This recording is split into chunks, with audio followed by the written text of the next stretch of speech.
Naniniwala ako na lahat ng bagay in this world, or in this universe rather, ay nagaganap dahil may dahilan. Everything happens for a reason. At ang dahilan ay upang matagpuan mo ang iyong meant to be. May dimples pala siya. Pili ko siya na magiging first boyfriend mo. Mag-ingat-ingat ka dyan sa mga gwapong lalaki mapuputi na yan, mga pakulyang mga yan. Ganda ng phone mo ah. Malay mo, ito na yung soulmate ni Gara. Teka, hindi ka ba imagination? Imagination. Hi ka ba? Hi. Hi din po. I was at your station 2 days ago. Station? I reported my bag was stolen. I found a thief. Anong thief? Ako ba yun? Tigilan mo. Hindi Get off me! Ba't tinatayo-tayo mo dyan? Lika na. I just wanna make it up to you. Coffee, ice cream, lunch. Kailangan ko ba bang makiusap? Libre ba? See? Eh, kung libre naman pala, sana sinabi mo kanina. Ito yung hiting matagal ko nang iniintay eh. Yung hiting tagos hanggang bone marrow. Tingnan mo. Huwag tayong dalawa. Alam mo, girl, kilala kita. At alam mo, nafe-feel ko, pumuhopia ka na dyan kay Andrew. Allora! Semata! Scusi, signore! Bagay kayo ng boyfriend mo. Hindi ko naman yung boyfriend eh. Friend lang.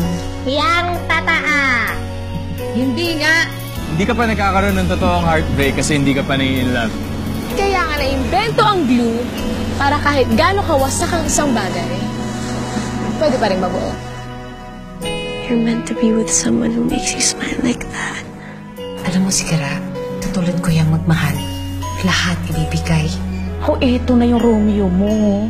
Tumating na sa buhay mo. Pakakawalan mo pa ba? Tuloy na talaga pag-alis mo? Bakit di mo sinabi sa akin? Ano ba gusto mong sabihin ko? Na tinago ko sa'yo kasi mahal na kita, ganun ba?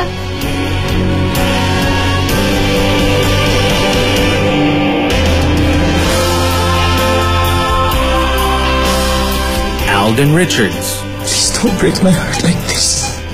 Tinuupo na ako. Maine Mendoza. Hindi ko kaya ipagkait sa kanya isang bagay na alam kong kukumplito sa kanya. I love him too much to do that. Imagine You and Me. Ba't di mo ipikit yung mga mata mo? Bakit? Sige na, pikit mo. Tapos mag-imagine ka. Sino bang naiisip mong kasama mo? Sino ba gusto mong imagine ko? Ako.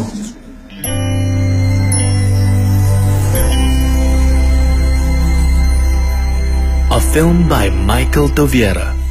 In cinemas, July 13.